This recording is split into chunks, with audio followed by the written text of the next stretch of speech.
Hello दोस्तों, free education point में आप सभी का स्वागत है। दोस्तों, आज हम हल करेंगे रेलवे एनटीपीसी के एग्ज़ाम के लिए विज्ञान के 20 अति महत्वपूर्ण प्रीवियस ईयर प्रैक्टिस सेट, जो किसी न किसी साल पूछा ही गया है। और दोस्तों, आपको मैं बता दूं कि रेलवे भर्ती बोर्ड ने हाल ही में जारी कर दिया है नोटिफिकेशन, जिसके अंतर्गत 15 दिसंबर से रेलवे का एग्ज़ाम कंडक्ट होगा। तो दोस्तों, मैं आपसे यही कहना चाहूँगा कि आप इसका प्रिपरेशन अभी से ही चालू कर दें, ताकि आपका प्रिपरेशन यानी कि तैयारी बहुत ही अच्छी हो जाए। तो बिना विलम्ब करते हुए चलते हैं क्वेश्चन नंबर फर्स्ट। निम्नलिखित युग्मों में से किन भौतिक राशियों के समान विमीय सूत्र नहीं हैं? तो आपको बताना है कि निम्नलिखित युग्मों में से किन भौतिक राशियों के समान विमीय सूत्र नहीं हैं। ऑप्शन आपके सामने है। तो निम्नलिखित में से बल एवं दाब का मात्रक यानी कि बीमा सेम नहीं होता है। तो इसका राइट आंसर ऑप्शन ए, बल एवं दाब। तो आइए जानते हैं इसके बारे में। बल एवं दाब, बल का मात्रक न्यूटन होता है। बल का मात्रक न्यूटन। तो न्यूटन, 1 न्यूटन बराबर किलोग्राम मीटर प्रति सेकंड स्क्वायर होता है, जिसको आप बीमा में यानी कि बीमीय सूत्र में mL/T/-2 लिखते हैं। जबकि प्रेशर का मात्रक पास्कल यानी कि न्यूटन प्रति मीटर स्क्वायर होता है, यानी इसे हम mL/T/-2 अपान L/2, जिसका बीमीय सूत्र यानी कि बीमीय मात्रक में mL/-1 इंटू T/-2 होगा। और जबकि बल का मात्रक mL/T/-2 होता है, तो यहाँ पर बल और प्रेशर यानी कि दाब का मात्रक डिफरेंट है, यानी कि इसका बीमीय सूत्र डिफरेंट है। तो इसका राइट आंसर ऑप्शन ए, बल एवं दाब है।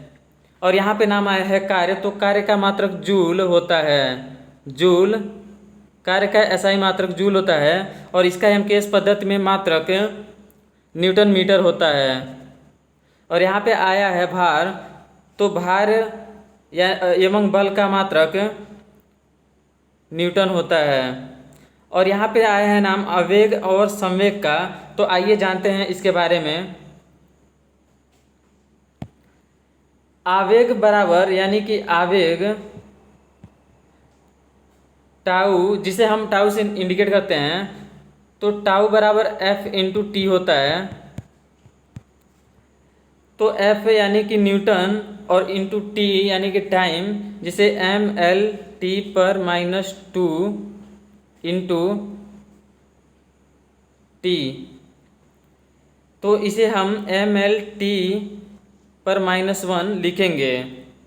और जबकि संवेग का मात्रक P बराबर mv होता है, तो m यानी कि किलोग्राम मीटर प्रति सेकेंड होगा, जिसे का बीमीय सूत्र mL/T/-1 होगा। तो यहाँ पर आवेग और संवेग का मात्रक सेम है, तो इसलिए यहाँ पर तीनों विकल्पों का बीमीय सूत्र सेम है, और बाकी बल एवं दाब का मात्रक डिफरेंट है, यानी कि सेम नहीं है। तो आइए देखते हैं नेक्स्ट क्वेश्चन। क्वेश्चन नंबर 2, निम्नलिखित में से कौन सी वेक्टर राशि है? तो आपको यहाँ पर बताना है कि नीचे दिए गए विकल्पों में से कौन सी राशि सदिश राशि है। तो निम्नलिखित में से बल एक वेक्टर राशि यानी कि सदिश राशि है। तो इसका राइट आंसर ऑप्शन ए, बल। तो यहाँ पे नाम आया है वेक्टर यानी कि सदिश राशि। तो आइए जानते हैं सदिश राशि के बारे में। सदिश राशि वे राशि होते हैं जिनमें परिमाण और दिशा दोनों हो। परिमाण और दिशा दोनों हो।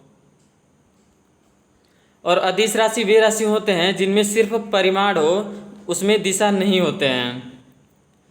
जैसे कि ऊर्जा, तापमान इत्यादि अदिश राशि हैं।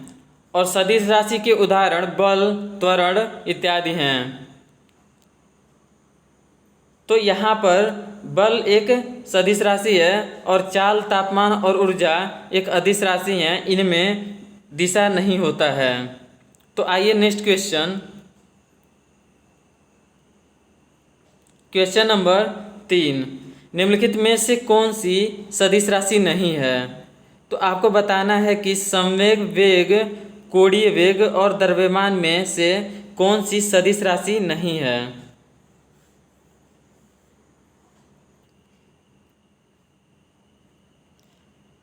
तो निम्नलिखित में से द्रव्यमान एक सदिश राशि नहीं है। द्रव्यमान एक अदिश राशि है और द्रव्यमान का मात्रक किलोग्राम होता है और वेग का मात्रक, यहाँ पे नाम आया है वेग, तो वेग का मात्रक मीटर प्रति सेकेंड होता है और यहाँ पे नाम आया है संवेग, तो संवेग का मात्रक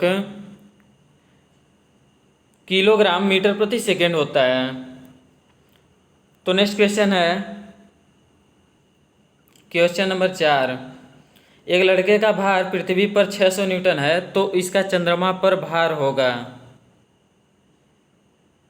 तो प्लीज़ फ्रेंड, मैं आपसे रिक्वेस्ट करना चाहूँगा कि आप वीडियो की सीरीज को सॉल्व करें और हमें लास्ट में बताएं कि आपने कितना क्वेश्चन सही हल किया है।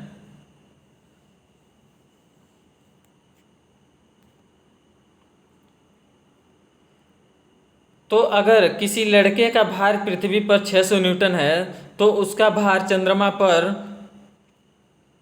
100 हो जाएगा, यानी कि 100 न्यूटन हो जाएगा, क्योंकि चंद्रमा पर भार पृथ्वी की तुलना में 1/6 हो जाती है।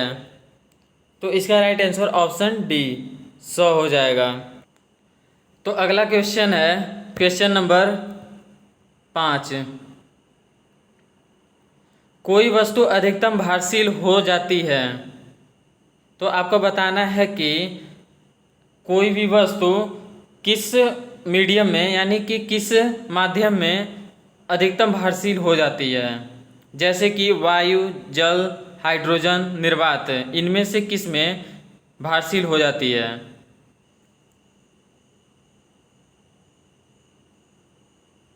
तो कोई भी वस्तु अधिकतम भारशील निर्वात में होती है।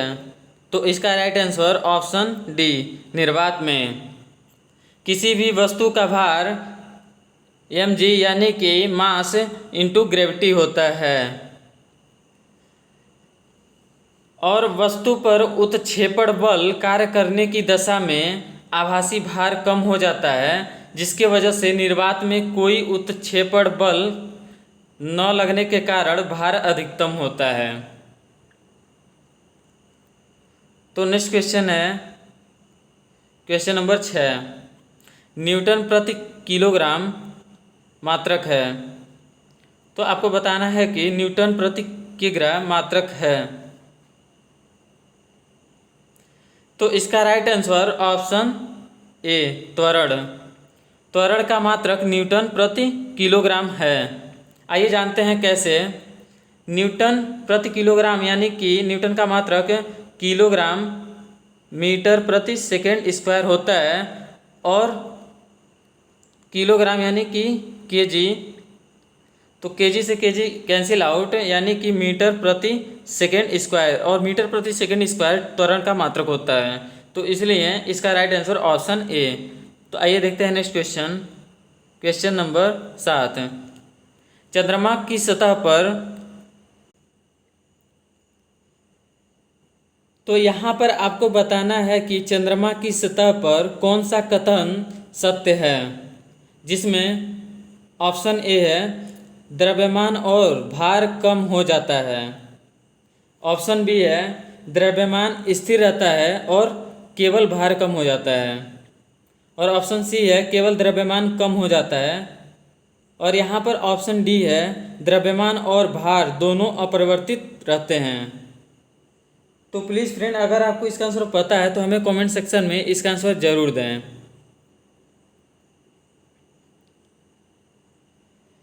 तो यहाँ पर राइट आंसर ऑप्शन बी द्रव्यमान स्थिर रहता है और केवल भार कम होता है।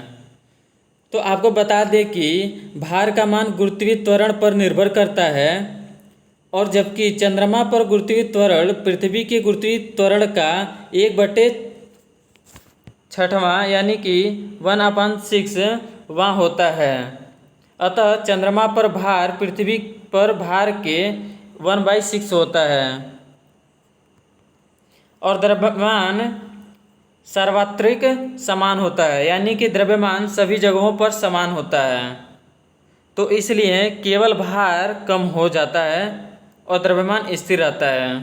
तो आइए देखते हैं next question. Question number 8, washing machine की कार्यप्रणाली निम्नलिखित सिद्धांत पर आधारित है। तो वॉशिंग मशीन की कार्यप्रणाली अपकेंद्रण सिद्धांत पर आधारित है। तो इसका राइट आंसर अपकेंद्रण।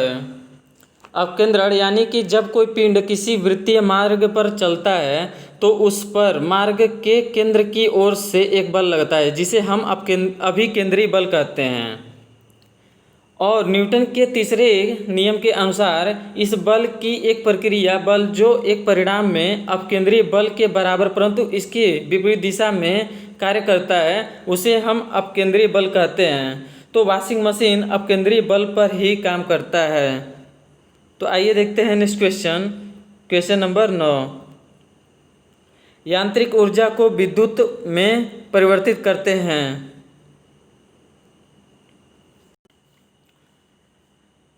तो यहाँ पर आपको बताना है कि किसके द्वारा यांत्रिक ऊर्जा को विद्युत ऊर्जा में परिवर्तन किया जाता है। ऑप्शन आपके सामने है। तो यांत्रिक ऊर्जा यानी कि मैकेनिकल एनर्जी को विद्युत एनर्जी यानी कि इलेक्ट्रिकल एनर्जी में कन्वर्ट करने के लिए विद्युत जनरेटर का यूज किया जाता है। तो इसका राइट आंसर ऑप्शन डी, विद्युत जनित्र। तो आइए देखते हैं next question. Question number 10, 1 joule बराबर है। तो 1 जूल 10⁻⁷ अर्ग के बराबर होता है। तो इसका राइट आंसर ऑप्शन सी, 10⁻⁷ अर्ग। और यहाँ पे नाम आया है जूल, तो जूल ऊर्जा का मात्रक होता है। जूल ऊर्जा का यानी कि एनर्जी का मात्रक होता है। तो आइए देखते हैं नेक्स्ट क्वेश्चन। क्वेश्चन नंबर 11, बादलों की दिशा एवं गति को मापने वाला यंत्र कहलाता है।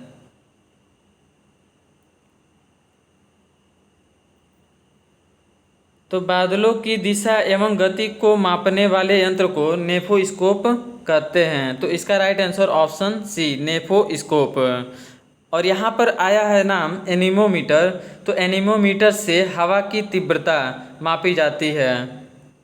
हवा की यानी कि एयर वेलोसिटी। और रेन गेज से रेन यानी कि वर्षा की मात्रा मापा जाता है। और हाइग्रोमीटर से आर्द्रता मापी जाती है। तो आइए देखते हैं नेक्स्ट क्वेश्चन। क्वेश्चन नंबर 12, विद्युत मोटर में विद्युत ऊर्जा किस ऊर्जा में रूपांतरित होता है। तो दोस्तों अगर आपको इसका आंसर पता है तो हमें कमेंट सेक्शन में इसका आंसर जरूर दें। तो विद्युत मोटर में विद्युत ऊर्जा को यांत्रिक ऊर्जा में रूपांतरण यानी कि कन्वर्ट किया जाता है।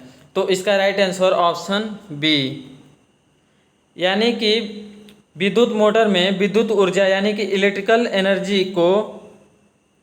एनर्जी को मैकेनिकल एनर्जी में कन्वर्ट किया जाता है।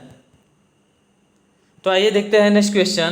क्वेश्चन नंबर 13, किसी रॉकेट को पृथ्वी से पलायन के लिए न्यूनतम कितनी गति दी जाती है।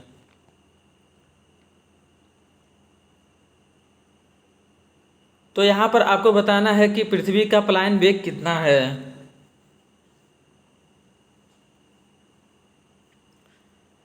तो किसी रॉकेट को पृथ्वी से पलायन के लिए न्यूनतम 11.2 किलोमीटर प्रति सेकेंड का वेग देना पड़ता है। तो इसका right answer option C, 11.2 kilometre.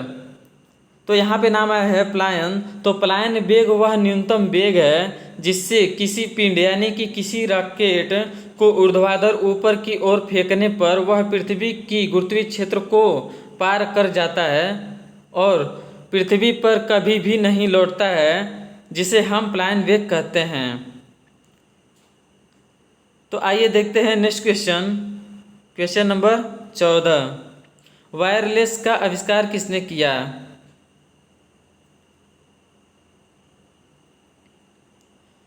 तो वायरलेस का आविष्कार जेम्स मार्कोनी ने किया था। तो इसका right answer option A Markovnikov. और यहाँ पे नाम है मार्कोनी। तो मार्कोनी ने बेतार का तार का भी खोज किया था। तो आइए देखते हैं नेक्स्ट क्वेश्चन, क्वेश्चन नंबर 15। समुद्री पानी में जहाज नदी की पानी की अपेक्षा आसानी से तैरता है, क्यों? तो आपको बताना है रीजन इसका। और यहाँ पर ऑप्शन में दिए गए हैं। ऑप्शन ए समुद्र का पानी भारी होता है। ऑप्शन बी समुद्र का पानी जहाज पर ऊपर की ओर बल लगता है। और ऑप्शन सी है आपका समुद्र का पानी खारा होता है। और ऑप्शन डी है समुद्र के पानी का घनत्व अधिक होता है। तो अगर आपको इसका आंसर पता है तो हमें कमेंट सेक्शन में इसका आंसर जरूर दें। तो इसका राइट आंसर ऑप्शन डी समुद्र के पानी का घनत्व अधिक होता है। समुद्र पानी में जहाज यानी नदी की पानी की अपेक्षा आसानी से तैरता है, क्योंकि समुद्र के पानी का घनत्व अधिक होता है, जिसके वजह से अधिक उत्प्लावन बल लगता है और यह बल वस्तुओं द्वारा हटाए गए द्रव्य के गुरुत्व केंद्र पर कार्य करता है, जिसे उत्प्लावन बल कहते हैं। और जिसकी वजह से समुद्री पानी में जहाज नदी की पानी की अपेक्षा अधिक आसानी से तैरता है। तो आइए देखते हैं नेक्स्ट क्वेश्चन, क्वेश्चन नंबर 16। चंद्रमा से यदि किसी पिंड को पृथ्वी पर लाया जाए तो क्या होगा?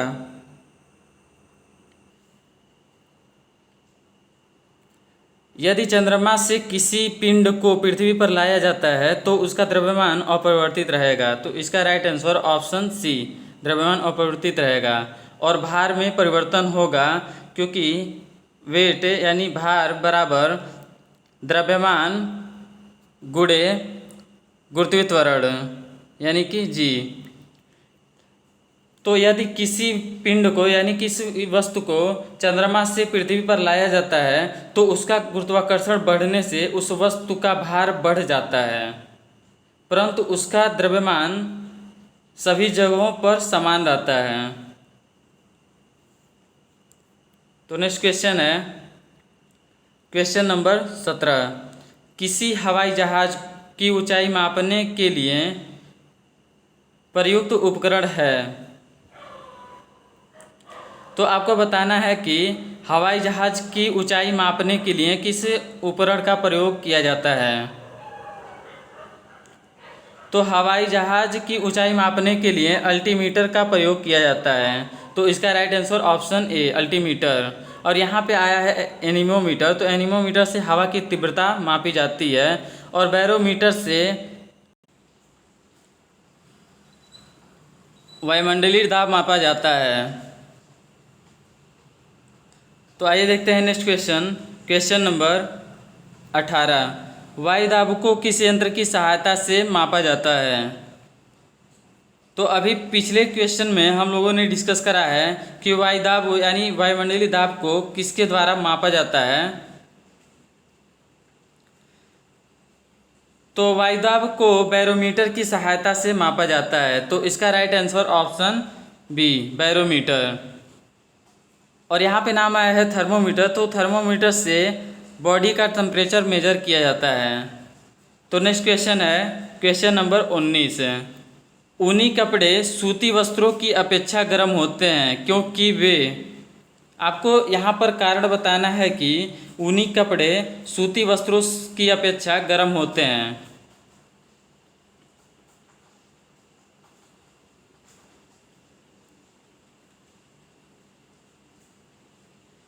तो इसका राइट आंसर ऑप्शन बी, ताप के अच्छे रोधक होते हैं, क्योंकि ऊनी कपड़े ताप के अच्छे रोधक होते हैं, यानी कि यह एक इंसुलेटर का काम करता है, जिसकी वजह से ऊनी कपड़े सूती वस्त्रों की अपेक्षा अधिक गर्म होते हैं, क्योंकि यह हवा को पास नहीं होने देते हैं।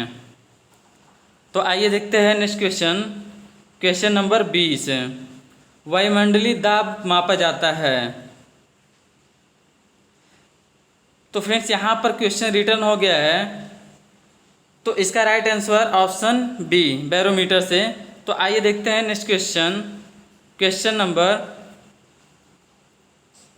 21 है,